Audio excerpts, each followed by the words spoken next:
Hi, everyone. Thanks for joining us. I'm Serena, the Algorithmic Inclusion and Founder Stream owner at ACE, as well as the Diversity and Inclusion Lead. So ACE is a global community of machine learning practitioners and enthusiasts founded in Toronto, Canada. We're currently working on creating a repository of YouTube videos that showcase authors talking about their research. Because with all the machine learning research that comes out every day, it's hard to figure out what to pay attention to, and our hope is to make that a bit easier for you by highlighting the work that we feel is important. And aside from that, we also host social events where you can get a chance to network with fellow community members, and we host workshops that teach you how to translate machine learning theory into code and real-world applications. So today we're joined here by Willie Costello. Willie is a data scientist currently working at BrainStation in Toronto. And before becoming a data scientist, Willie completed a PhD in philosophy at the University of Toronto, and he held postdoctoral fellowships in philosophy at the University of Toronto again, and also at Stanford in California, which is very cool. So Willie tonight will be presenting a talk titled AI Ethics Then and Now, a look back over the past or the last 5 years. And he'll go into a discussion of the methods or how the methods around AI ethics have evolved over the history of this field and how this field has really blossomed in recent years. So I'm really looking forward to learning more about the history of AI ethics. Despite being the algorithmic inclusion or AI ethics stream owner, I feel like there's always so much to learn, and it's just gonna be great to hear Willie's perspective. And I think knowing how the field has developed and progressed, it will allow us to better understand its importance and the directions that we should look to improve on in future work. So yeah, gonna be great to hear Willie's insights on this. I hope all of you are looking forward to it as well. So for the format tonight, Willie will first make his presentation. It'll be about maybe 15, 20, 25 minutes or so, and it will be uninterrupted. And then after that, we'll have a discussion for the remainder of the session. So feel free to ask any questions you might have in the live chat, and I'll make sure to relay them on to Willie during the discussion. So Willie, if you're ready, please go ahead. Thanks, Serena. I'm so happy to be here. So I've described this talk as a look back on the last 5 years in AI ethics. And the first question you might be wondering is, well, why 5? So I chose 5 years because it was roughly 5 years ago that ethical concerns specifically about algorithmic decision-making systems first started being raised within the broader public discourse. So it was 5 years ago that you first started seeing news articles saying, hey, you know the algorithm that determines what ads you see on Google? Well, it turns out that the algorithm shows ads for high-income jobs more often to men than to women. And similar stories started being reported about hiring algorithms, pricing algorithms, policing algorithms, and more. Now, by now, I'm sure such ethical concerns are well known to many of you, but what's less well known is how the field of AI ethics has responded. So that's what I'm going to be talking about today. But first, some clarifications. So I'm going to be talking in terms of recent trends, but I want to acknowledge at the start that many of these ideas have a long history in the ethics of technology. And I don't want to downplay the role that this earlier work has played in paving the way for these ideas to come into prominence. Second point of clarification, I'm going to be talking about trends, but specifically, I'm talking about trends within academia. And again, this is not to downplay the trends we've seen in the worlds of policy and industry. It's just to specify what trends I'm actually concerned with here. Thirdly, I'm going to be talking about AI a lot in this talk, but I'm talking specifically about AI in the sense of algorithms, machine learning, and automated decision-making systems. So not robots, not the singularity. Those aren't going to be my concerns here. And a last point of clarification is just to say a few words about who I am. So I'm a machine learning practitioner with a background in philosophy. I've taught AI ethics, I've researched AI ethics, and I've also been an active spectator on this field over the past many years. That being said, this talk is going to be my personal take on the most important trends in AI ethics, and it reflects my personal biases and blind spots. So I'm hoping that you'll add your personal perspectives to this discussion as well, either in the Q&A to follow, or you're always welcome to reach out to me. I'm always happy to talk about this stuff and learn more.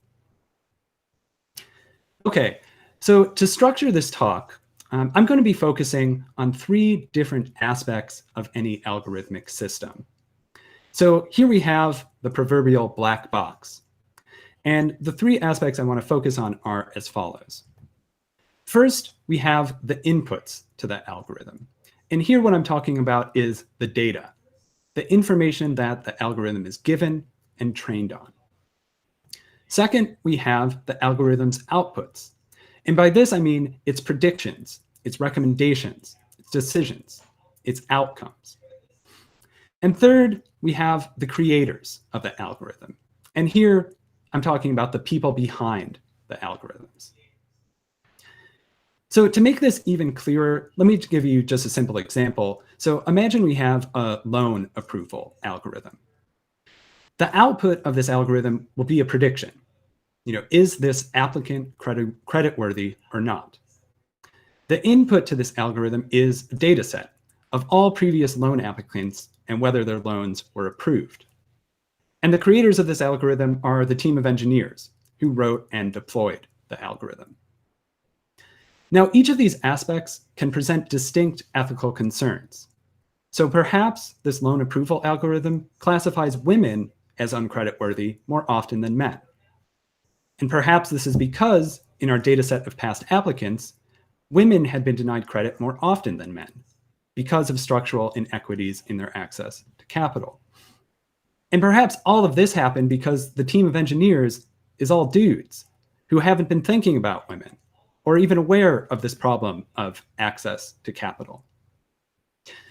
So hopefully this illustrates what these 3 different aspects of any algorithmic system are and how each of them can raise their own distinct ethical concerns. So what I'm going to do now for the rest of this talk is go through each of these aspects one by one and show how the field of AI ethics has developed and how it's conceived of the relevant ethical concerns. Okay, so we're going to start at the end. We're going to start with the outputs. So recall here that we're talking about an algorithm's predictions, its recommendations, and decisions. Now, I've already mentioned several examples of the problems here. Mainly, they all boil down to the fact that an algorithm's predictions can favor certain groups of people more than others. And the underlying problem or criticism of algorithms here is that algorithms can be discriminatory and unfair. And so the ethical question we have to ask ourselves is, how do we ensure that our algorithmic systems are fair? Now, the initial response within the field was to say, hey, look, fairness, that's just a matter of ensuring a certain kind of proportionality in our predictions.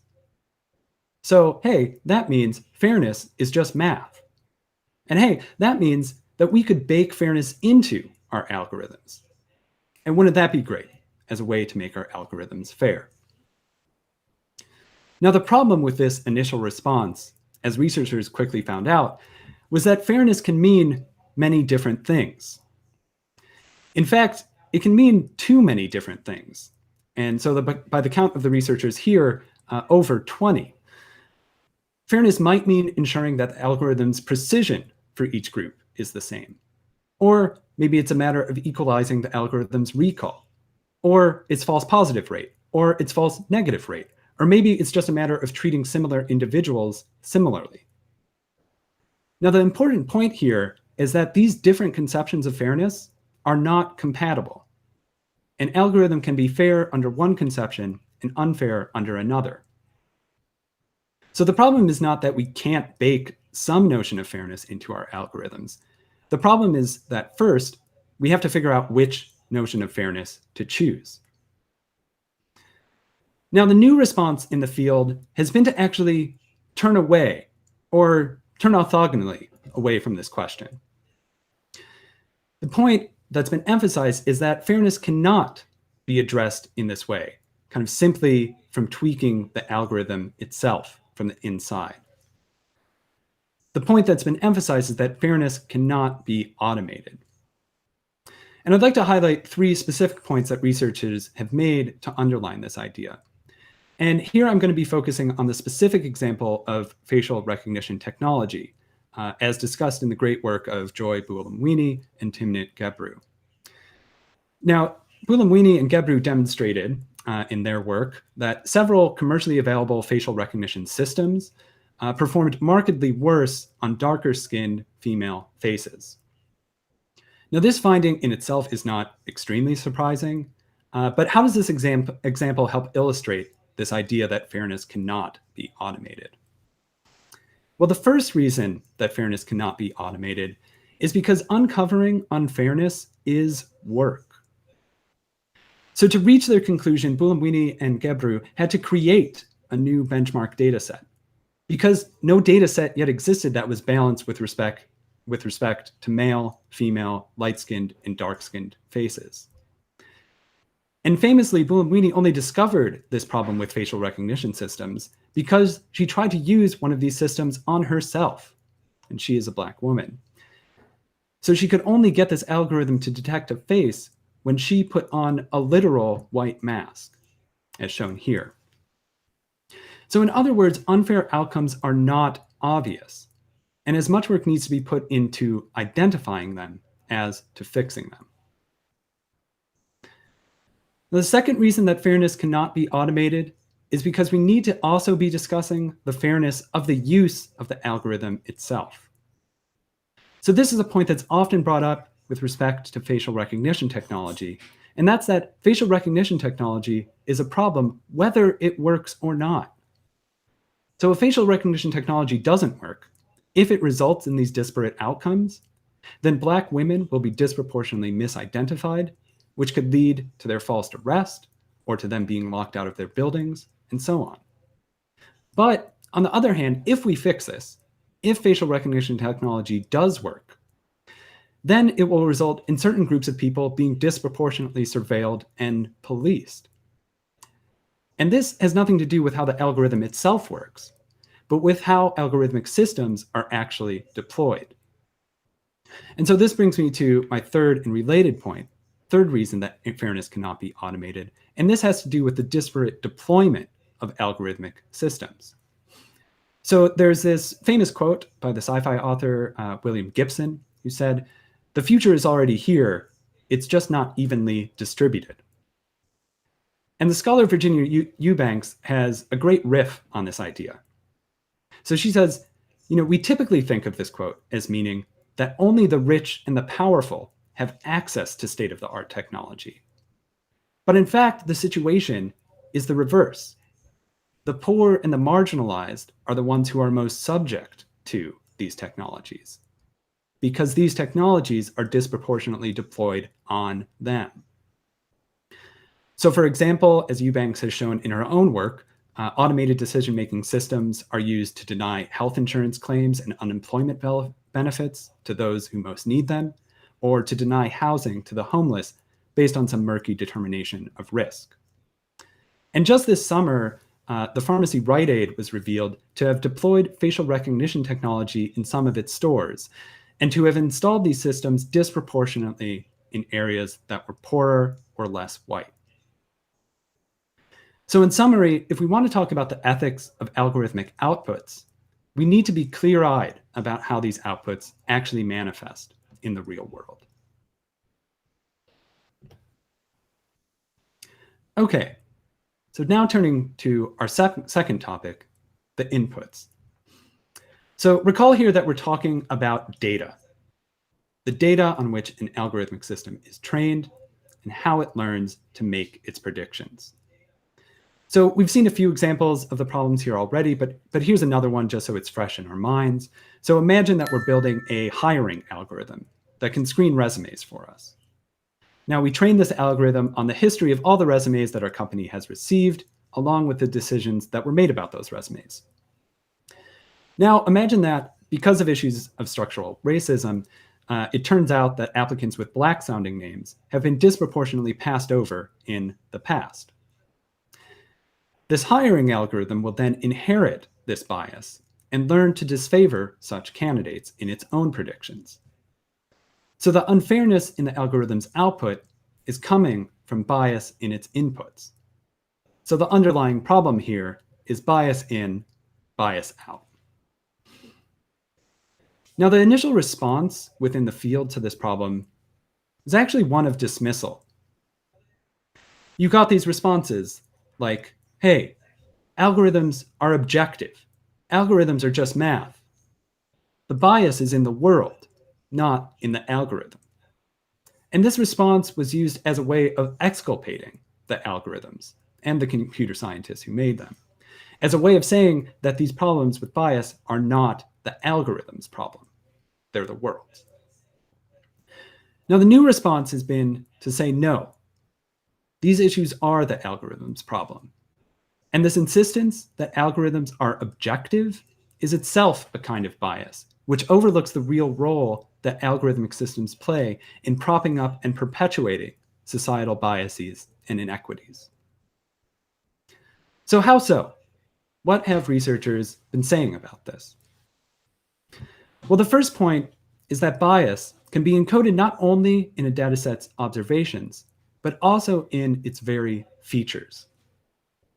So think of gender, which is often encoded in datasets as a binary variable, 0 or 1. This encoding erases trans and non-binary gender identities. Likewise, it erases how gender identity can change over time and across contexts. A dataset that encodes gender in this way does not even have the possibility of respecting these gender identities. There is a bias against these identities built into the structure of the dataset itself. Now, similar points can be made about race. And because of this, ensuring that a dataset is not racially biased cannot simply be a matter of ensuring that all races are equally represented, or that historical racial biases are corrected for in some way. Furthermore, it requires an awareness of how race itself has been codified and encoded throughout history, by law, by pseudoscience, and now by data. It requires a recognition that, as Ruha Benjamin says, race itself is a kind of technology, and a technology which is biased against marginalized groups. A second point is a recognition that data collection is not a neutral process. If we want to unbias our data, we cannot concern ourselves with the data alone. Critical attention must also be given to the practices of data collection and dataset construction. And this is because these very processes raise a number of their own ethical issues pertaining to consent, power, inclusivity, transparency, and privacy. And a third and related point that's been emphasized is that datasets must be documented. So a big push in the research community recently has been to demand that every dataset be accompanied with a data sheet or data statement, which documents the dataset's motivation, composition, collection process, recommended uses, and so on. Now, doing so not only fosters a more critical perspective on a model's data by those who are building the model, but this also allows these insights to be communicated to the machine learning community so that everyone can be aware of the possible shortcomings of the data. So in summary, if we're talking about the ethics of algorithmic systems, we need to be taking a much more critical perspective on their inputs and the data on which they're based. Okay, third topic, the creators. So recall, we're here talking about the people behind the algorithms. And a quick reminder of the problem here, we might wonder, for thinking about those facial recognition systems, well, why do they perform so poorly on dark-skinned female faces? Well, maybe it has something to do with the fact that there were no Black women on the engineering team who made the system. So the initial response to these concerns was that what we need is more diversity in tech. And this is absolutely correct. We do need much more diversity in tech. And thankfully, there has been some movement on this issue. But we still need more. And in addition to that, the community has been urging us to think even bigger. Because the people behind the algorithms aren't just the engineers. They're the people higher up who actually benefit and profit from this technology. So in other words, we can't just be asking who makes the algorithms. We also need to be asking who owns them. We need to be attending to how algorithmic systems are used to consolidate power, whether that be the power of the state, the power of the military or police, or the power of corporations. So more than worrying about how algorithmic systems can replicate the biases and blind spots of those who program them, we need to be attending to how algorithmic systems can entrench existing power structures and further deepen the divide between those who own those systems and those who are subject to them. A second response here, which has come up very recently, has been another sense of creators that we also need to attend to. And these are the academics that stand behind these algorithmic systems. So this summer, over 2,400 machine learning researchers, professors, and practitioners signed a letter to Springer Publishing, calling for the immediate retraction of a forthcoming publication titled "A Deep Neural Network Model to Predict Criminality Using Image Processing." And this is image processing of people's faces. Now, Springer subsequently agreed to the letter's demands and retracted the article.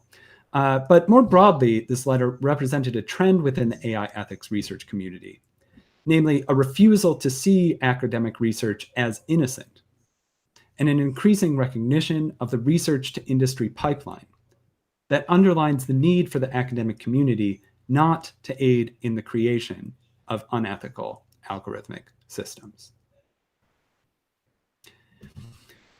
Okay, so that about brings me to the end of what I have to share today. And we've now seen many ways in which researchers, I think, are rethinking and expanding how we think about AI ethics. So to close, let me highlight 3 takeaway points that summarize what researchers today are telling us. So the first point is that AI ethics requires us to think outside the black box. We cannot look at only the algorithm itself or at only the data itself. We must attend to the algorithm's use and deployment and to the data's collection and construction. Second point is that AI ethics requires us to think outside of computer science. So in order to address these broader ethical issues, we must draw on the resources of other disciplines, and especially humanistic disciplines, from science and technology studies to library science to history, sociology, critical race theory, and more. And finally, AI ethics requires a renewed focus on power. And I'll close this talk with a quote from Ria Kalluri, which I think perfectly sums up how we need to change our way of thinking about AI ethics. Don't ask if artificial intelligence is good or fair. Ask how it shifts power. And thank you. That was really great. Thanks so much, Willie. First of all, I really like how you separate the discussion into those 3 parts. So the inputs, so the data, the outputs, so decisions, and then the creators, so people maybe like us, maybe not so much like us. And I really like the framing too of then and now. I feel like I am maybe a bit stuck in the then, especially coming from a math background. My first go-to, if I was to think about fairness, is how could we quantify it? Because it would just be so much easier because you automate that fairness analysis. And yeah, I just love that you're bringing your own perspective to the discussion, that you're highlighting that, no, you can't actually just measure fairness in the way that you want to. It's much more complicated than that. So that was, really great. Thank you so much.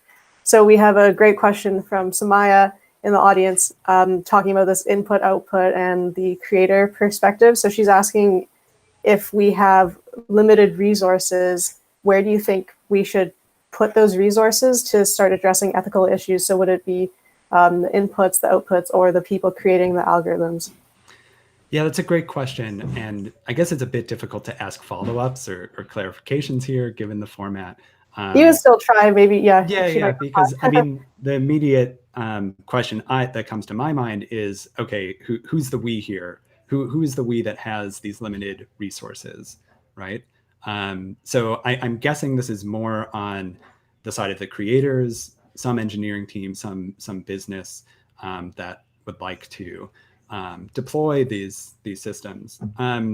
I think that if we have limited resources, the first thing we should be thinking critically about is whether we should be doing this at all. And if there's a concern that we cannot do this ethically, we cannot do it justly, maybe that should give us real pause before we just go on and move fast and break things. So that's my initial response. And I think, more specifically than that, it's really going to come down to the particular use cases, what, the best thing to focus on will be. I mean, I do think if we're choosing between inputs and outputs, I mean, it's garbage in, garbage out. So it's bias in, bias out. So you better make sure you're starting from a good place. But you also need to have those ways of basically auditing your systems to ensure that you recognize when things aren't going right.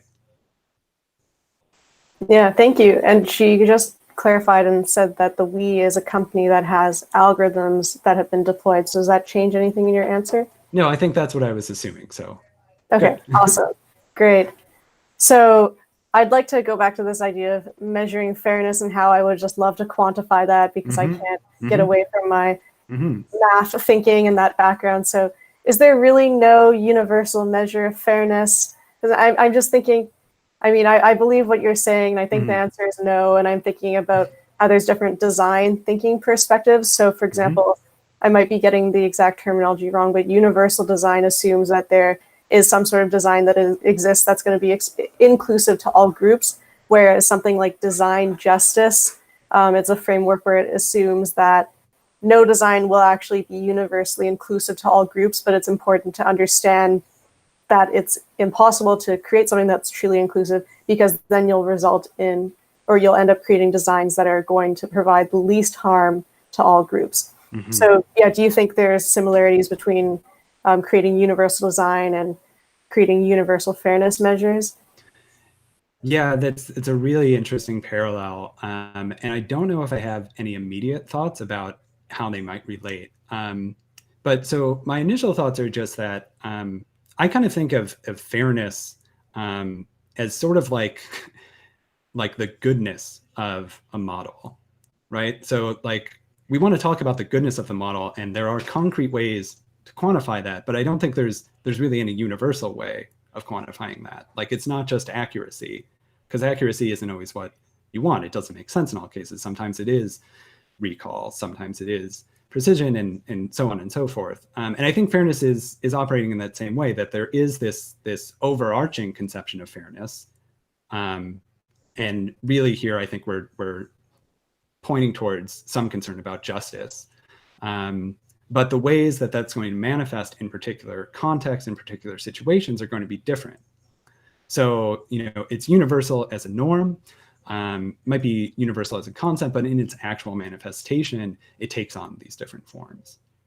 I do think that the design justice way of thinking is much more closely aligned to where I see the academic trend in fairness going. Again, nothing against universal design. Universal design is great. And I don't think it has to mean that, there is one and only one specific definition and implementation of fairness or whatever else in every case. We should absolutely be trying to, as a default, try to make our designs, try to make our systems as inclusive and as fair as possible. But I think we also should be taking up the view that maybe that's not actually achievable. And we need to actually be thinking about these hard cases and compromises that we need to make, and making sure that we're making them at least in a thoughtful way, if not in a right way. Yeah, that makes sense. And I might be asking you to repeat yourself a bit, but I want to drill down into this a bit more. So speaking about outputs, so I think, yeah, it's an interesting point that you mentioned that uncovering unfair outputs is a lot of work. And you also mentioned the importance of auditing algorithms. And I'm wondering, what do you think some sort of fairness audit might look like, and how do you think that might be useful? And also, yeah, how difficult do you think that would be? I just want to go to problem solving mode right away. Yeah. I mean, I think it is something that like people can work on and should be working on. And I think we are seeing a push in industry to actually make this happen. I think it's still a bit unclear where this is going to happen. Is it going to be in-house? Is it going to be out of house in the sense of consulting firms? Is it going to be out of house in the sense of an independent auditing body? I think there's lots of directions that it could go. I think what we're going to see in the short term is a lot of in-house auditing that's going on. Some of this might be ethics washing. Some of it might be legit.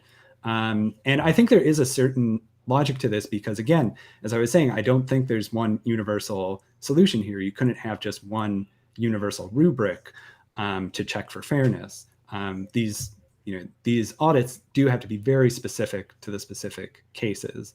And so it would really help to have people that really know the systems from the inside working on and thinking on these questions and also interacting with these teams in a productive way. But for that to really work, you need a real commitment on the part of the organization, and a real team who's going to listen and actually respond to these recommendations. So just to clarify, there's a question that someone has asked. So you're suggesting, so fairness auditors, they should be from the inside of the organization, ideally, because they would maybe know the product and the application really well, but also wondering how would they be nominated to that position? Yeah, so I mean, I think what we're seeing currently in industry is that people get hired precisely for these roles. Now, how is it decided that they're suitable for these roles? What sort of real credentials do they have? I think that's still murky, but we're in the very early days here.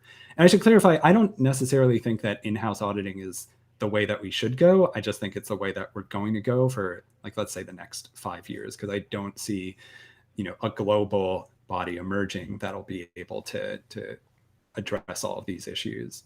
But I think you could see something like global accreditation for these in-house auditors. I think you could see more of these sort of one-off consulting firm jobs that are doing things like that, which can still be very like up close and personal to the actual use cases.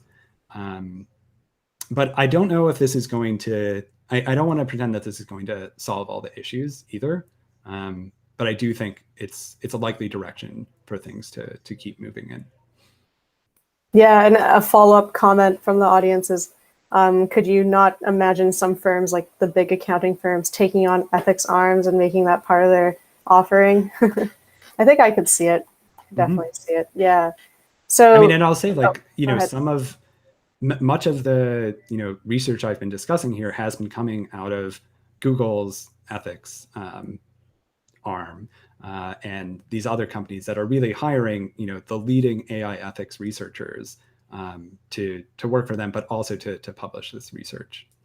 Yeah, and I think before we get there to having positions that are specifically for ethics auditing, I think it sounds a bit idealistic to say the whole world, but industry practitioners, they need to understand the importance of ethics. So I think it feels that we need to do some education first before we can really start making change, which is a bit unfortunate, but we're starting. So speaking about metrics, again, I feel like I'm stuck on metrics, but I want to go over this example that we chatted about on our coordination call. So I'll just dive right into it. So let's say that I want to build some sort of recommender system, and there's a business decision to be made there. So let's say that my business requirement is that I don't want to offend any users with my recommendation, and it's okay that I miss out on some items that are relevant. I just really don't want to offend them at all. And that would mean that I might want to optimize for precision rather than recall, so that every recommendation we make, or over several recommendations, I want those to be relevant. So I want precision to be high. But then let's say that on the other hand, I would want to optimize such that of all the items that are relevant, I actually am able to retrieve them. So that would be a recall case. So it's very clear that there are two different metrics I can choose from depending on my business use case. And I'm wondering, are there any commonly accepted measures for fairness that you can identify? And I think it also is a bit more complicated than just, oh, we're going to retrieve all relevant items versus we're going to focus on not offending people, because it's much more sensitive. It seems that it's more a discussion of, are we going to purposely exclude one group versus the other with our so-called business decisions? I'm curious about your thoughts on that. Yeah. So, I mean, when you're choosing between these different notions of fairness, you're not choosing between like exclude this group or exclude that group. I mean, hopefully, it's more that like which sort of inequalities or inequities are you willing to stomach, and which ones do you want to privilege? So, what was I going to say? I mean, first I should say that I think there are plenty of metrics of fairness out there. So that paper I showed, there's at least 20, both in the literature and in practice. I don't know which ones are the most commonly used, like which ones you'd most commonly find. But that's a really interesting question. I would like to know more about that. I do feel like the question is a bit like, if you were to ask, is it more common for businesses to use precision or recall? And it's like, well, that just has to do with like the nature of the businesses. And that's not exactly pertinent to the question. So the last thing I wanted to say here has to do with, so thinking about these different metrics of fairness and how we might choose between them. So one of the really tricky things to do is that, most of them involve like you've got, some groups, maybe one's a protected class, and you want to make sure that these various measures like the false positive rate or maybe the false negative rate, if you split the data set into those two different groups, it would be equal for both of those groups. So, it's like actually very analyzable, very mathematical. The problems come in when, well, do you actually have the data on the different groups? Should you be collecting that data in the first place? How good are your practices of data? So, I think it's a real question for companies of, should you be even collecting gender information? How are you encoding that? Are you collecting race? Why are you collecting race information? And I think, one of the tricky things that we're seeing now in actually implementing a lot of these notions of fairness is, how do you do it when you don't have all of this, information that you could have to actually balance it, but at the same time where collecting that information would itself be of questionable ethical use. Yeah, it's very interesting, and it's tough. Yeah. So there's more questions coming in from the audience, which is always great to see. The audience always come up with very interesting questions, so I appreciate their help a lot in engaging Willie in a discussion.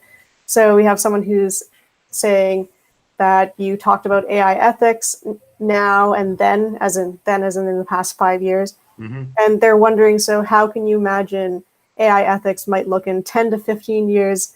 Will it look more ethical and inclusive by default? Mm-hmm. Yeah, interesting question. I don't know if I have any special expertise here. I do think that things are going to go in a positive direction. I mean, I do think we're seeing a lot of movement from industry, which is really where we need to see this stuff happening, where industry itself is taking up these ideals. I think we're also seeing an increased action from government in stepping in here and regulating these industries, which is another way in which I think companies are going to have to respond. That being said, I am fairly cynical about this stuff. I don't think it's going to be all rosy in 10 years or even in a long time. Like, I don't think, I think technology itself is kind of inherently inherently inclined towards these issues. So the only way we stop them is by actively resisting, actively pushing it back. So it's no different with AI. And I think I'm heartened by the action that I'm seeing by individuals in this space and the new ideas, new directions that people are going. But I also recognize that it's going to be a real uphill battle. Yeah, definitely. So talking about government regulations, we have I was going to say listener, attendee, a watcher, who is asking about that research paper that you mentioned that was withdrawn from Springer. Mm-hmm. They're asking, so should there be regulations in place for this type of research, and who or what would impose those regulations? Yeah, well, if we're just talking about academic research, I think the processes of peer review should be good enough. There were some complicated things in the background of this publication. I believe it wasn't peer reviewed. Don't quote me on this, but there were complications there. I mean, it still had the imprimatur of this publishing house, and you would hope that any publishing house would be a bit more vigilant about the stuff that comes out under their name, and maybe examples like this will convince everyone to be more vigilant.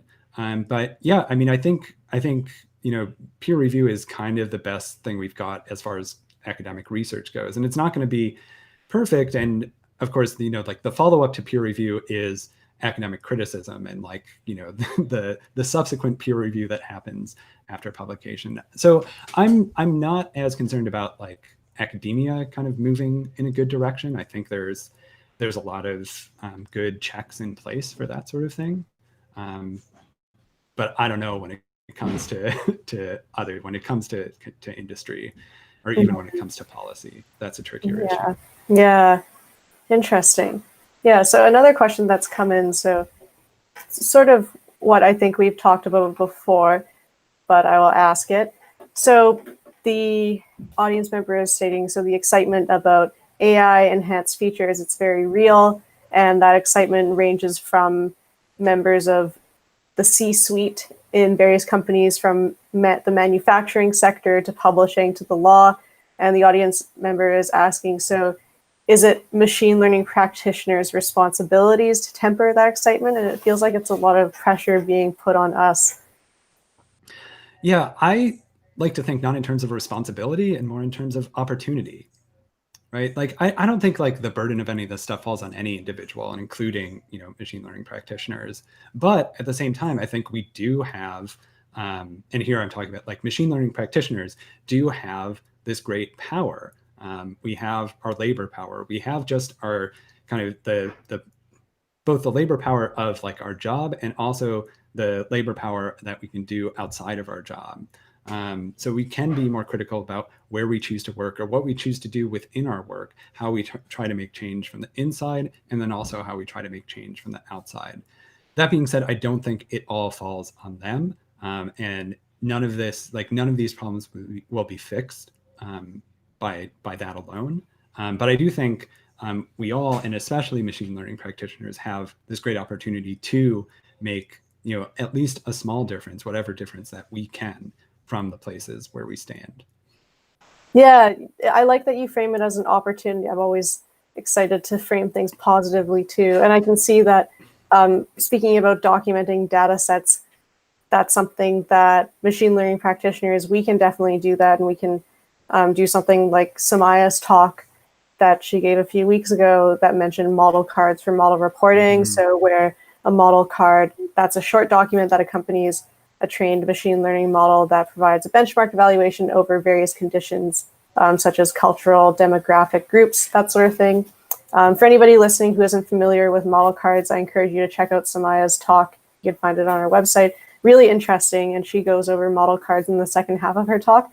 And that's an example of how data sets can be documented. And like I said, something that I can see myself as a machine learning practitioner taking to my company and saying, hey, we should do this.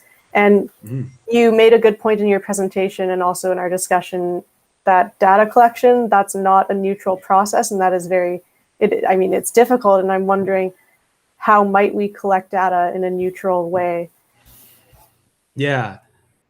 Okay. So I first want to say just like a few words on model cards, because I think they're great. I could see this being a big, one way in which things could really develop in the next 10 years. And I should have mentioned that before. I think it's, it's such an easy ask. I think now that the idea is out there and is being rigorously defined, I'm really hoping that more and more companies and machine learning practitioners themselves will take this up.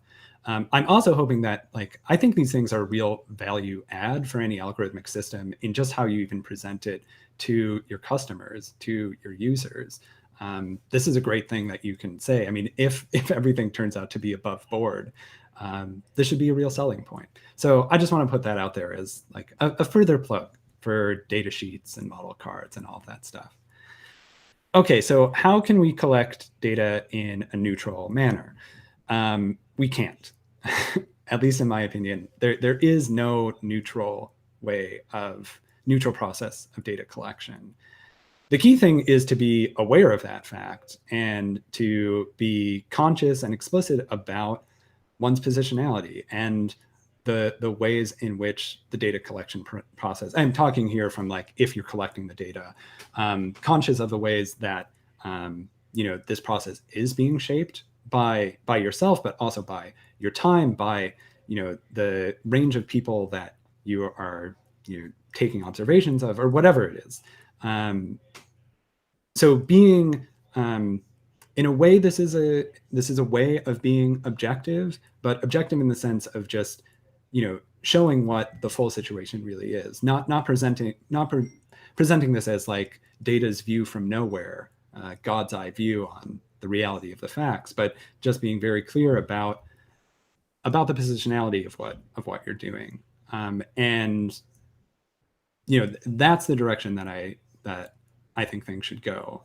Neutrality seems to me like a myth. Interesting. Yeah. Very good points you make. So you mentioned also in your talk that we have to be clear-eyed about how, but going back to outputs, how the outputs of models, so decisions, recommendations, how these manifest in the real world. And I'm wondering if you have ideas about how we might do this. And in particular, you mentioned that, and again, yeah, I feel like I'm asking you for just so many solutions. But yeah, so you mentioned that we need to think outside of the black box, but also think beyond computer science and these sort of very technical specialties. So I'm wondering, do you think that we need to have ethics training and also maybe courses beyond just ethics, so courses in the humanities mandated across all disciplines within school? I think I do think that. I don't know if I think that for these reasons. I'm a very committed humanist at heart. I kind of think that that's what just everyone should do in university. But at the same time, I recognize that for lots of people, that doesn't make any sense. And I think we need to, this is a common theme now in all of these answers, that I'm very suspicious of universal solutions. And I feel like they can exclude people and overlook differential access to various resources, et cetera, et cetera. Okay, so at the same time, if we're talking about engineering programs, computer science programs, things like that, absolutely, this needs to be a core part of the curriculum. I think also, there should be completely, elective courses that aren't just ethics for engineers, but just, anything as a way of, expanding one's mind. And I think it's also really important, like if there were one thing that I'd want every technologist to be much more educated in, it's not even so much like the ethics of technology, but really the history of technology. I think you learn so much from taking this broader historical view, and I mean history in a way that is still politically inflected and ethically inflected. And this is kind of what I mean about clear-eyed about the way technologies, not just today, but throughout history, have manifested in the world. Well, I'm really glad you mentioned history, because that segues in very nicely into the next question I wanted to ask you. So it's definitely very interesting talking about ethics and machine learning, and I'm also wondering if there's a history of perhaps ethics, or maybe not just ethics, but let's talk about a history of ethics. So wondering if there's a history of ethics and other domains that us as machine learning practitioners we could learn from, and in particular with your education and philosophy and experience with these domains that are very outside of machine learning. I'm wondering, have you been able to draw any parallels between that history and the current discussion of AI ethics? Yeah, I mean, I have thought a bit about parallels between ethics of AI, ethics of technology, and bioethics. And I think that's at least a really interesting parallel to explore. Um, I'm not saying that it's a perfectly parallel case. There's many differences. There's things that wouldn't transfer over. But I think especially in looking at the history of the field, seeing how it's progressed, and this is really just over the last 40 years, 50 years or so. It's been pretty recent, and we've seen different waves already. I think that would have a lot to teach anyone who's interested in the ethics of technology. The other thing I'll say is that like the ethics of technology is a pretty deep field. um, People have been worrying about this stuff for a long time, and I do worry sometimes about the veneer of newness when we're talking about AI, including when we talk about AI ethics. And even just in how this stuff is discussed in the popular culture, I think there's a way of presenting it as all of these problems are brand new. So if you think about those headlines at the very start of the presentation, I think they're pitched, they're marketed as this big new problem. But in fact, like it's all the same stuff we've been seeing for years. I mean, it's different implementation, but it's the same the same basic technology, the same basic ethical issues. So I guess I'm coming in the end to, just doing a further plug for the history of technology and the history of technology ethics. I think you just learn so much from even just looking at that specific history. Yeah, great, thank you. And we have an argumentative question from the audience, which is great. So the audience member is saying, so isn't ethics training to some extent universal if it's abstracted from religion? And they say as a comment that they like the idea of learning the history of technology, but they note that that can also be biased. Yeah, for sure. And yeah, I don't want to deny that at all. So what should I say?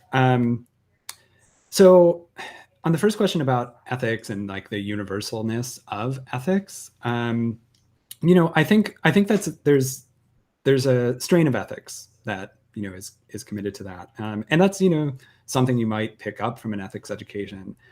Me personally, I think what philosophy education and ethics education is all about is really just teaching you how to be a good critical thinker about this stuff. So it's not giving you it's not just giving you content. It's not just telling you, well, here are all of the ethical truths. It's giving you this intellectual toolkit so that you can think through these issues for yourself. And I mean, I should emphasize that like, it's not like I think that I have all the answers here. I don't think that I've worked everything out, despite my education. Now, or I shouldn't say despite my education, because I think my education has given me a lot, but it doesn't give you sort of answers, certainty, or universalness in that way. Okay, what was the second question, or the kind of follow-up to that? So I'll just repeat it also. They said that they like the idea of teaching the history of technology, but that can also be biased. And then they also, was that the part you were wondering about? Yeah, that was the part. Yeah, I mean, all I want to say here is that, one's education also has to be diverse, right? The only, like, there's no one source that's going to give you, everything you need to know. And this is why, as I was saying before, like, it can't just be just one elective each semester or even less. Like, we do need this sort of broad humanistic education. So you can see that there's like a lot of disagreement out there too. And that, things like history are themselves contested. And I think like what you should get out of that is not like a sort of ambivalence towards history, but an appreciation of how these things are, up for debate, how these things, how there are different perspectives that you need to be weighing. And that's the sort of mindset that well, first, I think you really get from a humanistic education, and then also that I think you really need to think through these very issues. Great, thank you. So a closing question from the audience. So I know at the beginning you said that you were not planning to talk about the singularity, but there's a question that asks, so can you imagine AI systems checking the ethics of other AI systems and models, and can you see them potentially doing it better than humans? No. I don't know if I want to elaborate on that even. I mean, I can't see it. And part of it is just like, look at where AI systems are now. I don't know how to connect the dots, at least not within my lifetime. You might have companies that are pretending to do that, but I don't think it'll work. And I don't think it'll be any substitute for what we really need. Yeah, I agree with you there. I think that if we are creating these algorithms, I just don't see that we can create something that will actually outdo us in terms of ethics. But yeah, where's the training data? Yeah, exactly. We're so bad at it. I would be happy to be proven wrong though in that regard. I mean, that would be great because we would have systems that are more ethical than us, and then hopefully make us more ethical in turn. So Willie, any closing remarks before I close up the session? Oh no, except to say that this was a great discussion. Again, I encourage anyone to reach out to me. I have put these slides and a full bibliography of all the sources I cited and more up on my website. You can see the address right there. But yeah, please connect with me in any of these ways. I always love to hear from people, and yeah, I always am eager to learn more. Awesome. Yeah, I really learned a lot from this session, definitely. So I just want to say thank you so much for the presentation. Oh, and can I make one more plug? Yeah, go for it. For ACE's own AI ethics stream, because several of the authors that have been discussed in this presentation will be coming on to talk to me in October. So definitely keep your eye on Aggregate Intellect. And for those talks, they're going to be in the second half of October of this fall. Amazing. Thank you so much for that plug. That's great. So I'm going to plug even more and say to everybody, so to see more free content like this and to stay up to date with the sessions that Willie just mentioned, you can go to our website, which is ai.science. You can log in to access the slides from this session. So Willie's slides. I'll try to also upload the bibliography, but I suggest that you all check out his website. His website is also very nice. And make sure you subscribe to our YouTube channel, which is called ML Papers Explained. And then you'll get notified about all the live sessions and other free content we publish. So yeah, thanks so much, everybody. Hope you have a great night. Thanks for tuning in. Bye.